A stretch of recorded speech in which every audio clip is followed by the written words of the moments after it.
నిరవంతరం అయిపోయినారు, నిరుద్యోగులు ఇబ్బంది పడుతూ ఉన్నారు, మహిళలకు ఇబ్బంది పడుతూ ఉన్నారు, పిల్లలు హాస్టల్లో మరి ఎలుకల కొరికి వారి ప్రాణాలకి తెచ్చుకుంటున్నారు, డెంగ్యూ వ్యాధులు పెరిగిపోతూ ఉన్నాయి, మలేరియా వ్యాధులు పెరిగిపోతూ ఉన్నాయి, గున్యా వ్యాధులు వస్తూ ఉన్నాయి.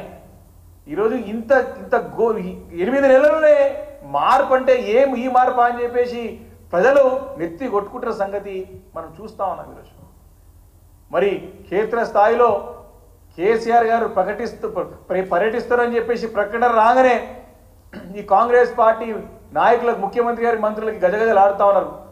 కేసీఆర్ గారు ప్రజల్లోకి వస్తారంటే మీరెందుకు గజగజలాడుతున్నారో అర్థం కాని పరిస్థితి ఉన్నది.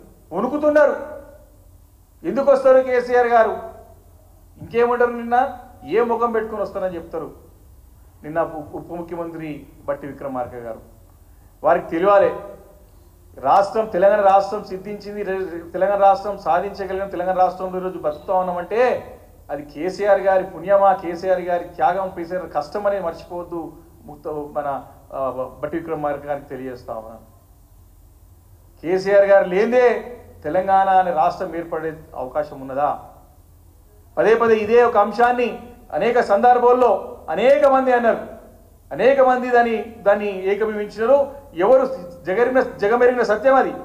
ఎవరు కూడా ఇక్కడ ఏ చిన్న పిల్లవాడిని అడిగినా, పండు ముసలోని అడిగినా తెలంగాణ అంటే కేసీఆర్, కేసీఆర్ అంటేనే తెలంగాణ. అలాంటి నాయకులు పట్టుకొని ప్రజాక్షేత్రంలోకి వస్తా ఉంటే గజగలాడి ఏ ముఖం పెట్టుకొని వస్తారు, ఏం సాధించని వస్తారని చెప్పేసి ఉప ముఖ్యమంత్రిని ప్రశ్నిస్తున్నారు. ఒక్క మాట మరి మీకు తెలియాలా, క్షేత్రస్థాయి తెలియాలి. మీ నాయకుడే రాజకీయాలకు అతీతంగా మాట్లాడినట్టు మాటల్ని వినిపాల్సిన బాధ్యత నా పైన ఉన్నది. ఒక్కసారి మరి గతంలో రేవంత్ రెడ్డి గారు మరి ముఖ్యమంత్రి కాకముందుకు వారు మాట్లాడిన మాటల ద్వారానన్నా మీరు కళ్ళు తెలుసుకోవాలని చెప్పేసి ముఖ్యమంత్రి గారు తెలుసుకోవాలని మరొకసారి మర్చిపోయి ఉంటారు. మీరు తెలుసుకోవాలి కాబట్టి రేవంత్ రెడ్డి గారి వ్యాఖ్యలనే నేను వినిపిస్తాను.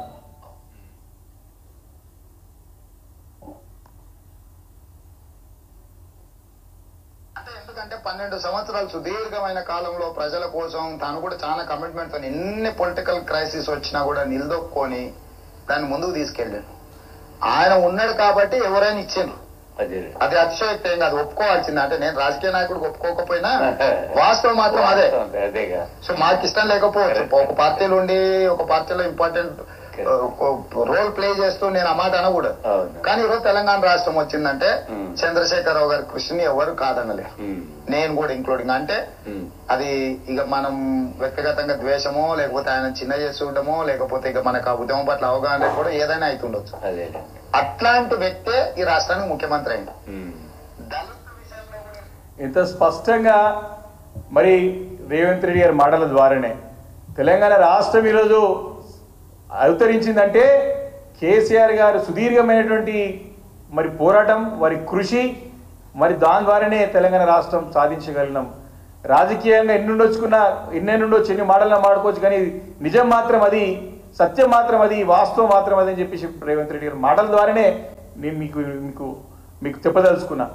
కాబట్టి సాధించిన తెలంగాణని మరి అనేక రకాలుగా ముందుకు తీసుకెళ్ళి ప్రగతి బాటలో దూసుకుపోయి యావత్ భారతదేశంలోనే తెలంగాణ రాష్ట్రాన్ని నంబర్ 1 రాష్ట్రంగా మరి తీర్చిదిద్ది నిలబెట్టినటువంటి ఘనత ఖచ్చితంగా మా అధినేత కేసీఆర్ గారికే ఉంటుంది. అలాంటి నాయకుడు వస్తా అంటే ఏ ముఖం పెట్టుకుని వస్తారంటారా? ఒకటే మాటలు చెప్పాలంటే మరి కేసీఆర్ గారు రాకముందుకు తెలంగాణ రాష్ట్రం సాధించిన కొత్తలో మన యొక్క వరి ధాన్యం యొక్క కెపాసిటీ కేవలం 60 లక్షల ధాన్యాలుంటే, మరి 60 లక్షల టన్నులుంటే, మరి వారు 2024 వరకు అది 3 కోట్ల టన్నులకి అయినటువంటి విషయాన్ని బట్టి విక్రమార్క గారు ఒక్కసారి గ్రహించాలా. అలాంటి నాయకుడిని ఏ ముఖం పెట్టుకొని వస్తానంటారా? మరి వారు ఒకటి కాదు, 2 కాదు, అనేక రంగాల్లో, అటు వ్యవసాయ రంగాన్ని కానివ్వండి, అటు పారిశ్రామిక రంగాన్ని కానివ్వండి, అన్ని రంగాలని కూడా వారు అభివృద్ధి పరిచి నిలబెట్టి మరి ప్రగతి వైపు తీసుకొచ్చి రాష్ట్రాన్ని ఒక ఆదర్శంత రాష్ట్రంగా తీర్చిదిద్ది గర్వపడలేక చేసినటువంటి నాయకుడు కేసీఆర్ గారు. ఎవరిని అడిగినా, ఈరోజు ప్రజలను అడిగినా, ఏ మారుమూల గ్రామం పోయినా ప్రతి ఒక్కరు చెప్పినట్టు మాట ఇదని చెప్పేసి గ్రహించాలని చెప్పి కోరుతా ఉన్నాను. ఈరోజు ప్రజల్లోకి వస్తారంటే ఎందుకు భయపడుతున్నారు?